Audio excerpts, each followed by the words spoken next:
Dito sa Papa Dudut Stories, ikaw ay hindi nag-iisa.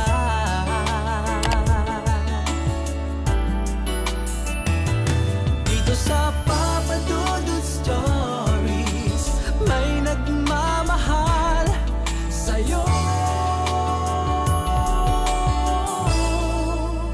Papa Dudut Stories. Papa Dudut Stories. Dear Papa Dudut, sa lahat po ng mga nakatutok ngayon, huwag pong kalimutan mag-like, mag-share at mag-subscribe. Maraming salamat po sa inyong lahat.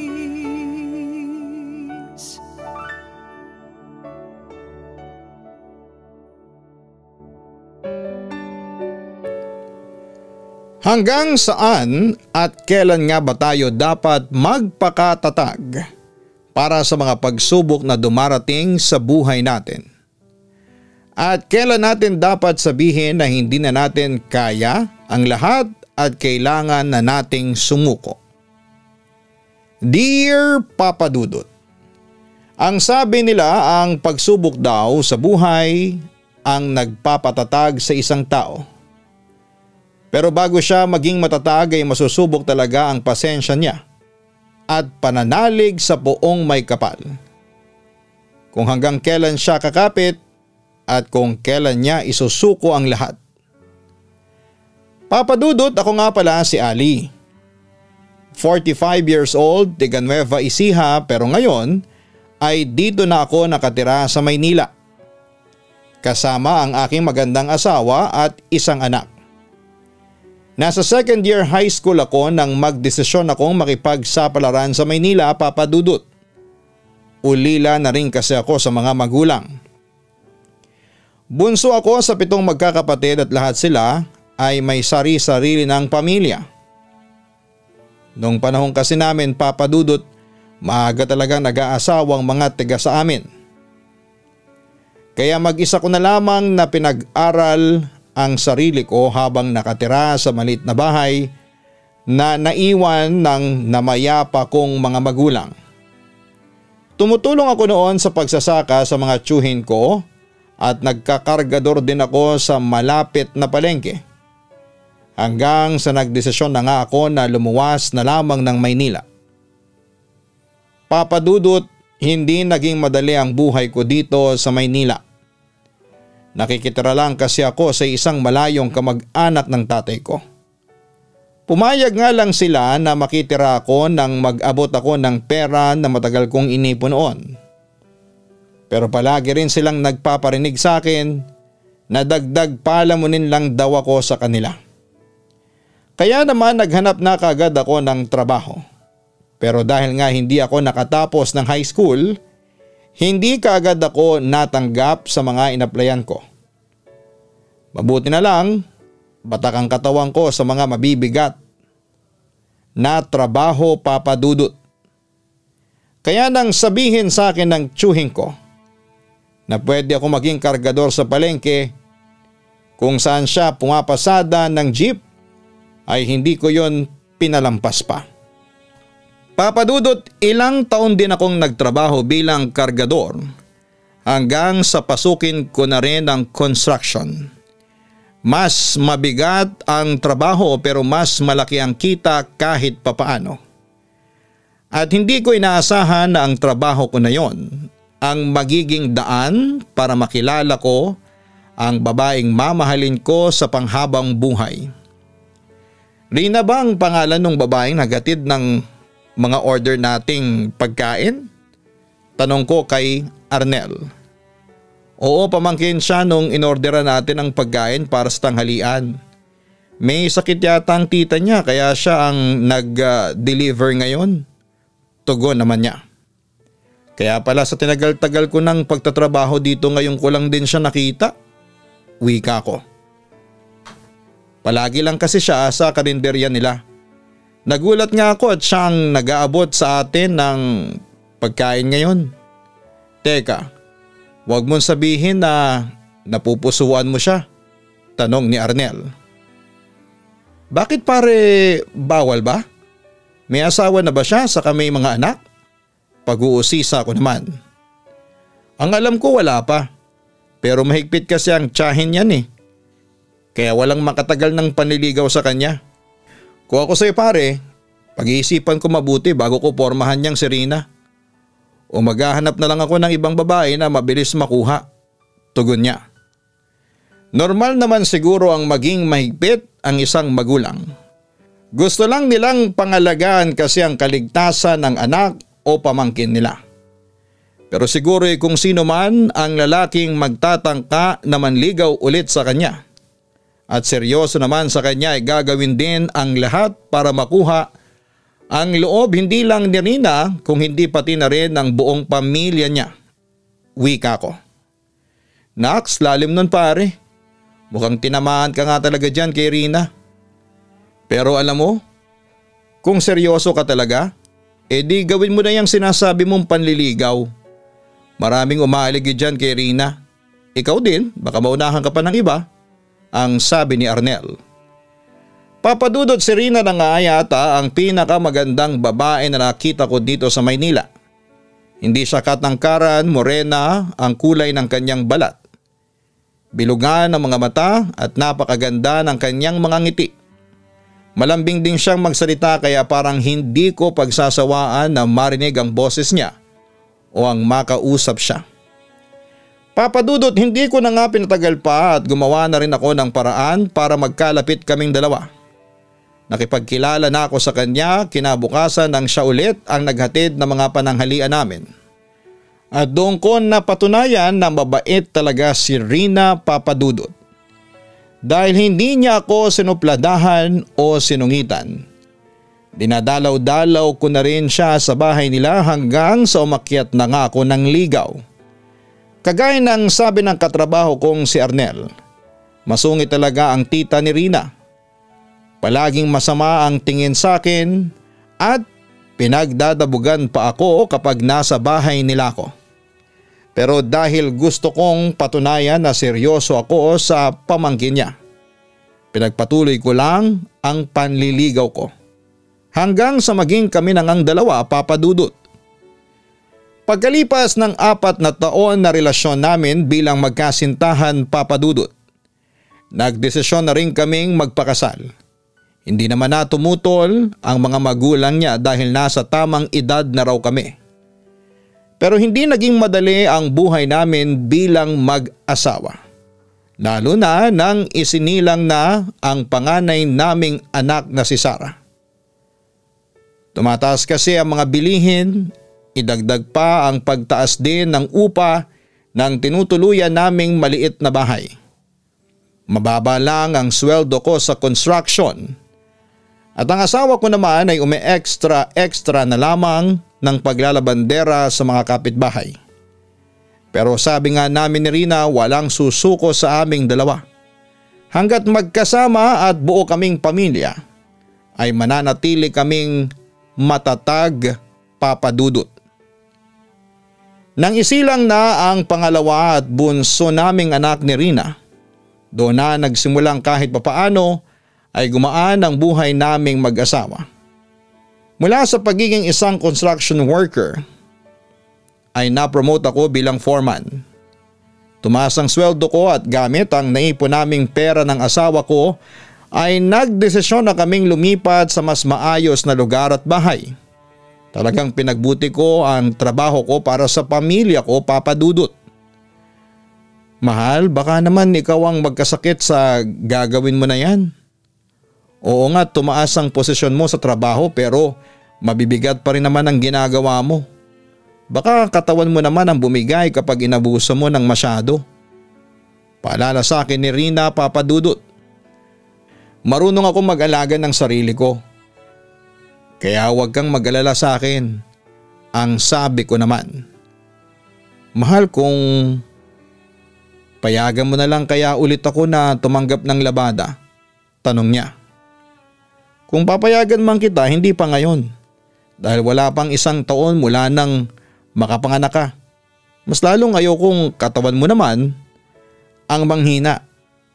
Ang sabi kasi ng doktor hindi ba kailangan mo munang ipahingang mabuti ang katawan mo? Dahil hindi naging biro ang panganganak na pinagdaanan mo kay Bunso. Kaya hindi na muna kita papayagan na magtrabaho o umextra sa paglalabada ngayon. Tugon ko. Sorry mahal, para tuloy naging pabigat pa ako sa iyo. Malungkot na sabi ng asawa ko. Anong pabigat ba ang sinasabi mo kung tutuusin? Mas mabigat nga ang responsibilidad mo dito sa bahay. Asikasuhin mo ako bago ako umalis para sa trabaho. Pagkatapos no ng mga anak naman natin, pati na ang bahay na to. Kaya hindi ka pabigat sa akin mahal dahil pareho lang tayo na nagtatrabaho para sa pamilya na ito. Basta mahal, huwag mong isipin ang gagastusin natin dito sa bahay. Dahil ako nang bahala doon. Pangako gagawin ko ang lahat para maibigay ang pangangailangan ninyong mga anak ko. Ang wika ko. Papadudot kagaya ng mga plano namin ni Rina. Hindi ko na muna siya pinayagan at tumanggap ng mga labada. Ang totoo kasi, hindi naging madali ang panganganak niya sa bunso namin. Umabot pa sa tinanong ako ng doktor kung sino ang pipiliin ko sa kanilang dalawa na mas ililigtas nila. Mabigat man sa loob ko dahil ayaw ko ring mawala ang pangalawang anak namin, pero pinili ko ang asawa ko, Papa Dudut. Mabuti na lamang at mabait ang Poong May Kapal at pareho silang nailigtas ng bunso kong anak. Kaya pinaalalahanan kami ng doktor na sana'y huwag munang tumanggap ng mabibigat na gawain si Rina dahil kailangan pa raw na magpalakas ng kanyang katawan. Papadudot pinaaral na rin namin sa elementary ang panganay naming anak na si Sarah. 8 years old na siya pero nasa grade 1 pa lang. Nagsabay-sabay din kasi talaga ang problema namin noon sa pera kaya hindi namin siya nagawang pag-aralin kaagad. Ang mahalaga naman doon, ngayon ay nakakapag-aral na siya at kaya niyang makipagsabayan sa mga kaklase niya. Papadudot, wala na nga yata akong mahihiling pa sa buhay ko. May maayos na akong trabaho, may maayos kaming tirahan ng pamilya ko at naibibigay ko ang lahat ng pangangailangan ng mag-ina ko. Siguro ay hindi naman talaga swerte ang nangyayari sa buhay namin. Hindi ako swerte. Lahat ng ito ay pinagsumikapan kong makuha para sa pamilya ko. Papadudot, akala ko ay magtutuloy-tuloy na ang ginhawa sa buhay namin ng pamilya ko. Wala naman kasi kaming ibang nagiging problema kahit pa ang gastusin sa bahay. Lalo na at magaling mag-budget ang asawa ko. Hindi rin kami masyadong nag-aaway dahil pareho naming iniintindi ang isa't isa. Si Sarah naman ay nag-aaral din ng maayos, ay nakakaya niyang makipagsabayan sa mga kaklase niya. Kaya naman masasabi ko na wala talaga kaming problema ng pamilya ko. Pero hindi pala talaga palaging pwedeng masaya ang buhay. Hindi pwedeng hindi tayo dadaan sa mga mabibigat na mga pagsubok. Papadudot, 6 na buwan pa lamang mula nang makalipat kami sa mas maayos na bahay nang magsimulang dumating ang mga pagsubok sa buhay namin ni Rina. Isang normal na araw lamang yon, dapat para sa akin at sa trabaho ko. Pero nang dumating ako sa site namin ay nagulat ako nang ipatawag ako ng boss namin sa opisina niya. At sinabi ng boss namin na yun na raw ang huling araw ko sa trabaho. Nilooban daw kasi ang opisina kagabi at nahuli ang ibang mga katrabaho ko bilang mga suspect sa pagnanakaw. Ang masama doon, Papadudot, dinamay nila ako sa kasalanan na hindi ko naman ginawa. Ayaw daw sana akong paalisin ng boss namin sa trabaho dahil tiwala na siya sa akin, pero dahil kasama ang pangalan ko sa idinamay ng mga nahuling ng loob sa opisina kagabi, wala na raw siyang magagawa kung hindi ang paalisin ako sa trabaho. Ang hindi ko lang matanggap, Papadudot, nang malaman ko kung sino sa mga katrabaho ko ang nandamay sa akin sa kasalanan nila. Walang iba kung hindi ang kumpare ko at ang ninong ni Sarah na si Arnel. Papadudot, tuluyan na nga akong nawala ng trabaho. Hindi ko na naalinis ang pangalan ko sa pinagtatrabahuhan namin. Ilang beses pa akong nagmakaawa sa boss namin na paniwalaan ako sa mga sinasabi ko. Na hindi talaga ako kasama ni na Arnel sa panloloob sa opisina nila. Pero wala na raw silang magagawa pa. Kagaya nga ng sabi ni Arnel, sinabi rin ng boss namin na mabuti na lang daw at inatras na rin ng opisina ang demanda sa amin dahil naibalik naman daw ang mga ninakaw ni na Arnel. Papadudot, dito muling nasubok ang katatagan ko. Dahil syempre hindi nga ako nakapagtapos ng pag-aaral. Nahirapan ako na humanap kaagad ng trabaho, 37 years old na kasi ako noon. At hindi pa nakatapos man lang ng high school. Hindi po ako mapili sa trabaho talaga at kaya kong pasukin lahat basta kaya ng katawan ko. Pero ang mga kumpanya ang masyadong mapili sa mga empleyado na tinatanggap nila. Dalawa ang kwalifikasyon ang palagi kong binabagsak. Kailangan daw kasi ay hindi lalampas sa 30 ang edad. O kaya ay nakatapos man lang sana ng high school. Hindi ko na nga alam kung bakit may ganong klase pa ng requirement sa trabaho. Bakit hindi na lang tanggapin ang isang tao hanggat kaya niya at masipag siyang magtrabaho? Bakit hindi na lamang sila magbase sa kakayahan ng isang tao at hindi sa pinag-aralan nito? Papadudot, ilang buwan pa ang lumipas pero hindi pa rin ako nakahanap ng trabaho. Malapit na ring maubos ang ipon namin ng asawa ko. Pero pilit pa rin akong nagpakatatag dahil alam ko na yon ang kailangan kong gawin. Kailangan ko yon para sa pamilya ko. Si Rina naman ay nagsimula ng tumanggap ng mga labada para kahit papaano'y kumikita rin siya ng pera. Kaya lang ay muling may dumagok na pagsubok sa amin noon. Nang kinailangan naming dalhin sa ospital ang baby namin dahil sa labis niyang pamumutla.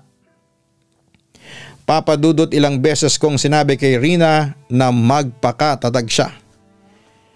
Na huwag siyang panghinaan ng loob. Nagagaling si baby sa oras na madala namin siya sa ospital. Ilang beses kong pinalakas ang loob niya. Kahit ang totoo ay ako man ay hinang-hina na rin at sobrang kinakabahan na. Nakita ko kasi ang pamumutla ng baby namin at naramdaman ko kung gaano siya kainit ng kargahin ko siya. Pero pilit kong nilalabanan ang takot ko na mawala na siya sa amin. Alam ko naman na pagsubok lamang ito at malalampasan namin ito. Papadudot, hindi na umabot ng buhay ang baby namin sa ospital. Nasa biyahe pa lamang kami at nasa loob ng tricycle ay hindi na siya humihinga at nangingitim na rin ang kanyang mga labi. Nang makarating na nga kami sa ospital ay kinumpirma sa amin ng doktor na tuluyan nang nawala ang bunso naming anak. Pneumonia daw at kung ano pang komplikasyon na hindi ko na naintindihan ang naging dahilan para manghina siya at bawian ng buhay. Papadudot, sobrang sinisi ko ang sarili ko dahil sa mga nangyari. Kung hindi ako nawalan ng trabaho siguro ay naipagamot ko sana kaagad ang baby namin. Kung mas sinipagan ko lang ang paghahanap ng trabaho siguro ay hindi mangyayari ang mga ito. Dapat hindi ko sila pinabayaan. Dapat mas nagsumikap ako na makahanap kaagad ng trabaho. Dapat ako lang ang nahihirapan at hindi ang mag-ina ko. Pero wala na nga akong magawa pa kung hindi ang umiyak na lamang noon, Papadudot. Habang yakap-yakap ang asawa ko na pilit ko pa ring pinalalakas ang loob. Eto lang ang kaya kong gawin, ang pagtibayin ng loob naming mag-asawa sa isa na namang napakalaking pagsubok na dumating sa buhay namin. Papadudot, pagkatapos may libing ng bunsong anak namin ni Rina ay mas lalo kong sinipagan ang paghahanap ng trabaho. Umabot ako sa point na halos nagmamakaawa na akong tanggapin sa ina-applyan ko. Pero kagaya ng sinasabi ng ibang kumpanya, tatawagan na lamang nila ako kapag may bakante na sila. Ang asawa ko namang si Rina, Papadudot, ay nagpatuloy sa pagtanggap ng mga labada mula sa kapitbahay namin. Ayoko talaga sana dahil bukod sa alam ko na hindi pa ganong kalakas ang katawan niya, ay mas nagluluksa siya kesa sa akin dahil sa pagkawala ng bunso namin. Pero hinayaan ko na lamang siya nang ipilit niya na gusto niyang makatulong sa mga gastusin sa bahay. Mabuti na lang, Papa Dudut, at kahit papaano ay may naipon kami noon. Pero nagsimula na rin itong maubo sa paglipas ng buwan dahil kailangan na naming bayaran ang mga utang namin sa renta ng bahay at isa pa ay ayaw din sana naming tumigil pa ulit ni Sarah sa pag-aaral. Ayaw naming muli siyang mapag-iwanan sa klase. Papadudot sa kabila ng pagkawala ng baby namin ni Rina ay patuloy naming ginawang magpakatatag ng asawa ko para kay Sarah. Oo, mahirap pero wala kaming ibang kakapitan kung hindi ang isa't isa. Sa tuwing matutulog na kami ni Rina at nararamdaman ko na pinanghihinaan siya ng loob at naiiyak siya ay niyayakap ko siya ng mahigpit at sabay kaming nagdarasal na sana ay mas patatagin pa ng Diyos ang mga loob namin. Na sana'y matapos na ang mga pagsubok na ito at sabay rin kaming nangako na walang bibitaw at susuko sa aming mag-asawa. Pero Papa Dudut, hindi ko talaga alam kung bakit sa dinami-rami ng tao sa mundo, kami pang mag-asawa ang napili para bagsakan ng tila walang katapusang mga pagsubok. Dahil na-aksidente naman ang anak kong si Sarah nang masagasaan siya ng isang kotse. Tinakbuhan siya ng driver ng kotse at mabuti na lamang at may nagmalasakit na dalhin kaagad siya sa ospital. Kaya lang ay may operasyon na kailangan na gawin sa kanya at malaking pera ang kinakailangan namin noon. Mahal, anong gagawin natin? Ayokong mawala si Sarah. Ayoko nang mawala ng anak. Baka hindi ko na kayanin. Naiiyak na sabi ng asawa ko. Sa totoo lang ay hindi ko na talaga alam. Ano ba kasing mga pagsubok nun dumarating sa atin ngayon? Bakit tayo na lang ang kailangang bagsakan ng mga ito? Naiiyak sa galit na wika ko. Mahal, ayokong panghinaan ng loob pero hindi ko na talaga alam ang gagawin natin. Mahal, saan ka pupunta? Gulat na tanong ni Rina nang tumayo na ako. May dapat lang akong singilin. Dapat pagbayarin ko ang pinagbula ng problema natin. Seryosong sagot ko. Kritikal ang lagay ng anak namin ni Rina at kailangan daw siyang maoperahan sa lalong madaling panahon. Tinakasan siya na nakabangga sa kanya, said na ang naipon naming pera. Papadudot iyon ang mga salitang paulit-ulit na umiikot sa loob ng isipan ko habang mabilis akong naglalakad palabas ng ospital. Naguguluhan ako. Unti-unti nang nagdidilim ang paningin ko. Hindi ko na alam kung saan pa ba ako kukuha ng pera dahil said na ang ipon namin ni Rina. Ilang buwan na nga rin kaming hindi nakakabayad sa upa sa bahay at marami na kaming utang sa tindahan at kapitbahay. Ano pa ba ang dapat kong gawin? Sino pa ba ang pwede kong lapitan? Papadudot, hindi ko na maintindihan kung pagsubok pa ba o parusa ang nangyayari sa amin ng pamilya ko o sa akin. Pero bakit? Ano ba ang naging mabigat na kasalanan ko para bigyan ako ng ganito kabigat at sunod-sunod na parusa ng Diyos? Naging mabuti akong tao noong nasa probinsya pa ako. Naging mabuti akong asawa kay Rina at ginawa ko ang lahat para maging isang mabuting ama sa mga anak ko. Pero bakit ako pinaparusahan ng ganito? At kung talagang pagsubok lamang ito ay bakit sunod-sunod? Bakit sobra namang bibigat na para bang gusto na akong pasukuin? Papadudot, hindi ko talaga alam kung saan ako pupunta ng gabi na yon. Nakita ko na lang ang sarili ko na nasa tapat ng bahay ng kumpare kong si Arnel. Ang taong naging punot dulo kung bakit naging miserable ng ganito ang buhay namin ng pamilya ko.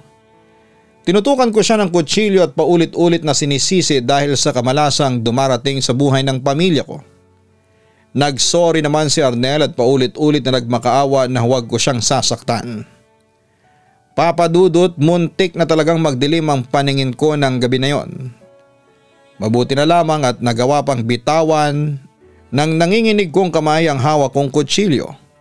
Mabuti na lang at napigilan ko ang plano kong gawing paghihiganti kay Arnel. Alam ko namang mali ang bagay na tumatakbo sa isip ko ng gabi na yon. Pero mas mali ang ginawa niya sa akin, Papa Dudut. Nang dahil sa inggit na nararamdaman niya sa sinasabi niyang swerte na dumating sa akin ay nawala ang bunso kong anak. At ngayon ay nag-aagaw buhay naman ang panganay ko. Si Arnel ang punot dulo ng lahat, kaya pumasok sa isipan ko na gantihan at singilin siya sa paraan na alam ko. Pero sa huli, Papa Dudut, mas nanaig sa akin ng awa sa sarili ko, sa kanya at sa pamilya ko. Tama ang mga sinabi ni Arnel. Sa plano kong gawin na paghihiganti sa kanya ay ang mag-ina ko lamang ang pinakamahihirapan sa lahat. At ayoko nang mangyari yon, lalo na kung ako pa ang dahilan. Nang araw na yon, Papa Dudut, napakarami ko naging tanong sa mga nangyayari sa buhay ko. Ano na ba talaga ang dapat kong gawin? Kanino na ba ako dapat lumapit? At kung meron talagang awa ang Diyos, bakit kailangan niyang pagsabay-sabayin na ibagsak sa akin ang napakaraming pagsubok na ito sa buhay ko? Bakit kailangan niya kaming pahirapan ng pamilya ko? Papa Dudut, umalis ako sa bahay ni Arnel na gulong-gulo pa rin ang isipan ko. Hindi nababawasan ni katiting ang bigat na nararamdaman ko. Pero dala ko pa rin ang kutsilyo na nakuha ko mula sa lamesa ni Arnel. Nilagay ko yon sa loob ng bag na dala-dala ko bago ako umuwi ng bahay namin. Bagsak ang mga balikat at pakiramdam ko ay pasan ko ang daigdig ng dahan-dahang kong buksan ang pinto ng bahay namin. Ang bahay na hindi kalakihan pero mas maayos kesa sa una naming tinirhan ng pamilya ko. At dito sa bahay na ito ay muli kaming bumuo ng mas malaking pangarap ng asawa ko.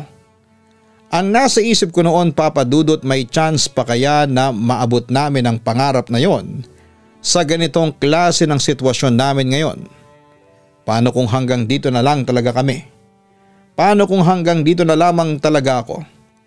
Sa totoo lang kasi, Papa Dudut, hirap na hirap akong makita na naghihirap ang pamilya ko nang dahil sa akin.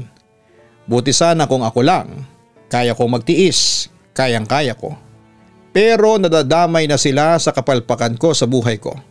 At mas triple ang sakit na dulot noon para sa akin.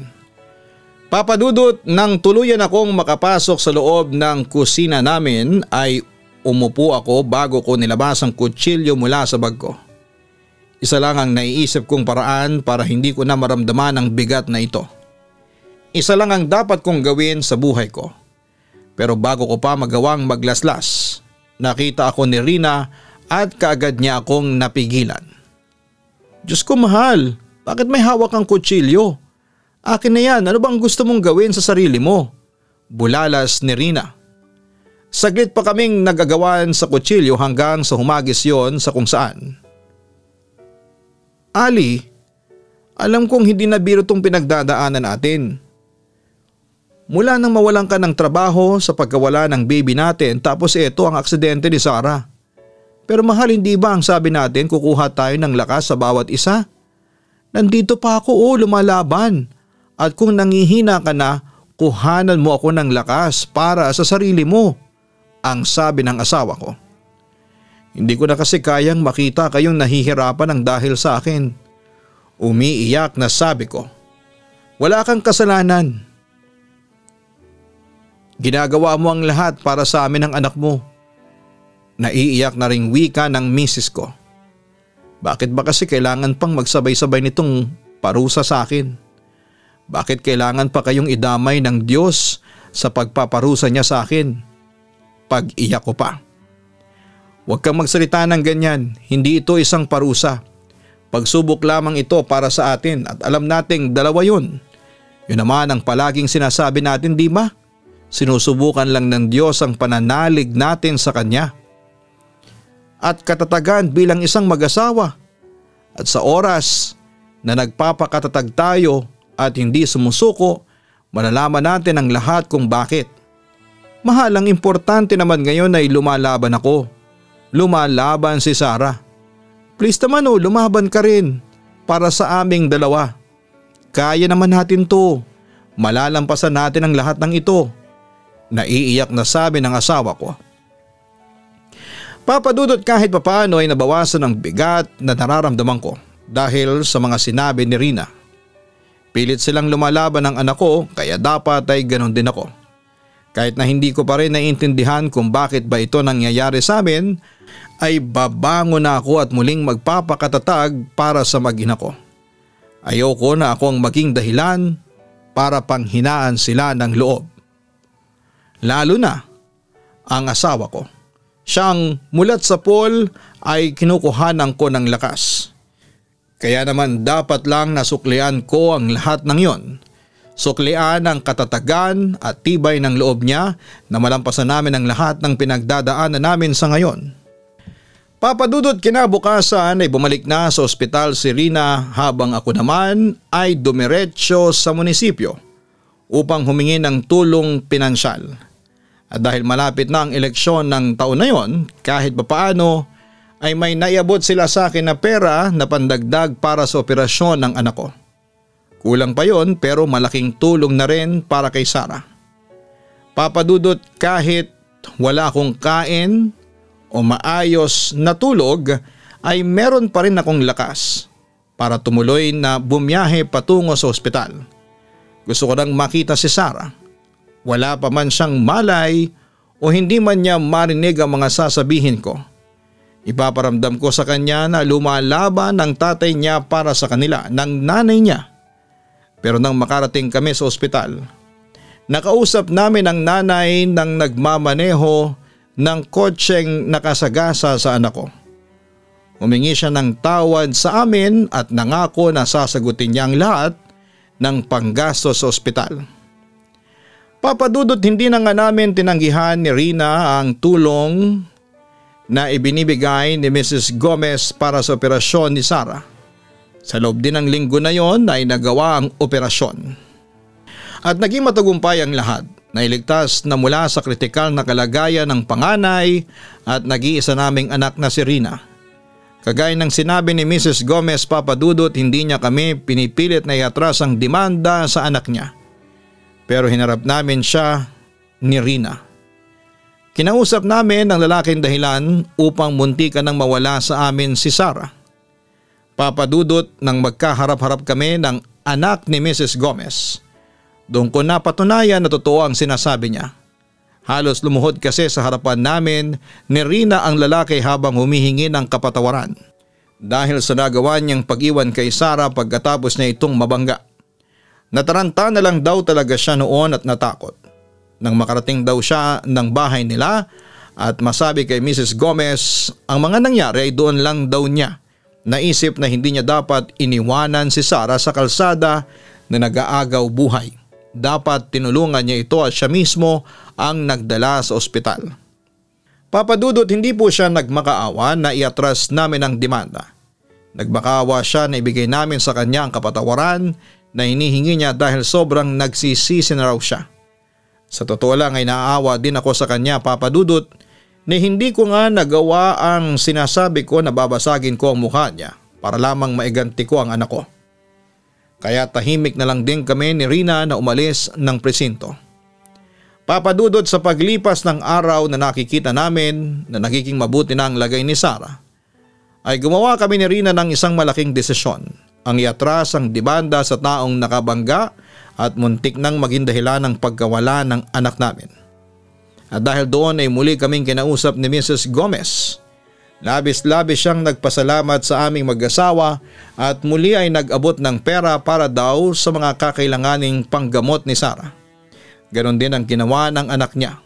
Pagkatapos niyang muling humingi ng tawad sa amin ni Rina at sa mismong anak ko ay nagpasalamat siya para sa pag-atras namin sa kaso at sa kapatawaran na ibinigay namin sa kanya. Papa Dudut, ngayon ay may 8 taon nang nakakalipas mula nang mangyari ang sunod-sunod na pagsubok na yon. Nasa high school na ngayon si Sarah, ang asawa kong si Rina ay nagbabantay ng munti naming tindahan at ako naman ay nagtatrabaho bilang security guard sa isang bangko sa Maynila. 8 taon nang nakakalipas pero parang kahapon lang nangyari ang lahat. Dahil hanggang ngayon ay sariwa pa rin sa alaala ko ang mga pagsubok na pinagdaanan namin ng pamilya ko. Papa Dudut, dati ay ilang ulit kong tinanong ang mga dahilan ng mabibigat na pagsubok na ibinagsak sa akin na para bang wala ng katapusan. Pero tama si Rina, malalaman lang namin ang dahilan kapag nalampasan na namin ang lahat. Dahil mula nang malampasan namin ang pamilya ko ang mga pagsubok na yon at muling umayos ang buhay namin ay doon nagsimulang masagot ang mga katanungan ko. Doon ko mas naintindihan ang mga dahilan na sinasabi niya. Ang mga dahilan ng pagsubok na sunod-sunod na ibinabato sa akin. Unay upang subukin ang tibay ng pagmamahalan at samahan namin bilang mag-asawa. Pangalawa ay upang lalong patatagin ang pananalig ko sa Poong May Kapal na hindi niya kami pababayaan, at pangatlo'y upang matutunan ko kung paano ang magpasalamat at magpatawad. Papa Dudut, dito ko na po tinatapos ang sulat ko at umaasa ako na maraming natutunan ng ating mga kaistorya sa kwento ng buhay ko na ibinahagi ko para sa araw na ito. At sana'y marami pa kayong mga kaistorya na kagaya ko na mabigyan ng inspirasyon at magbahagi ng kanilang kwento ng buhay. Lubos na gumagalang, Ali.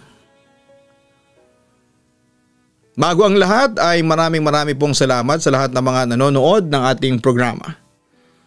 Kapag namadaan tayo sa mga mabibigat na mga pangyayari sa buhay natin, madalas na nako-question natin ang mga plano ng Diyos para sa atin. Pero sa uli, marirealize natin na lahat ng yon ay totoong may dahilan. Kagaya na lamang na nangyari sa letter sender nating si Ali.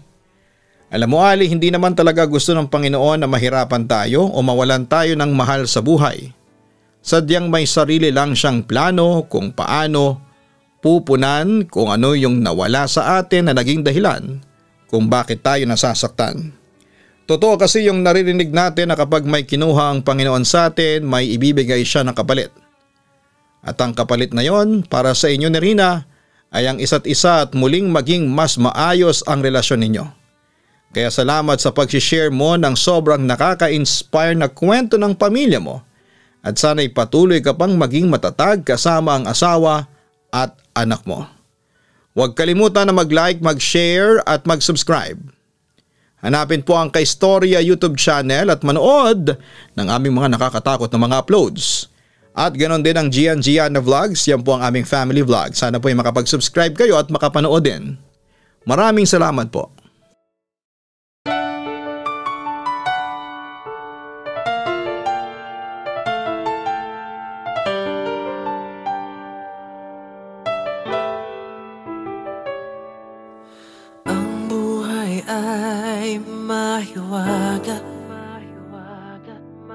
Laging may lungkot at saya sa Papa Dudut Stories. Laging may karamay ka.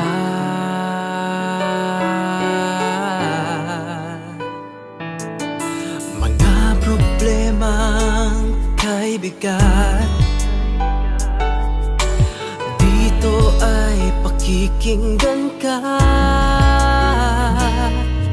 Sa Papa Dudut Stories, kami ay iyong kasama. Dito sa Papa Dudut Stories, ikaw ay hindi nag-iisa.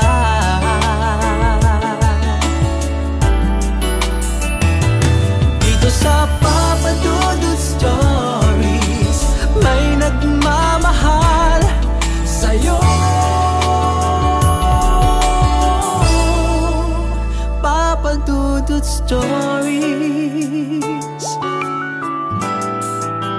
Papa Dudut Stories,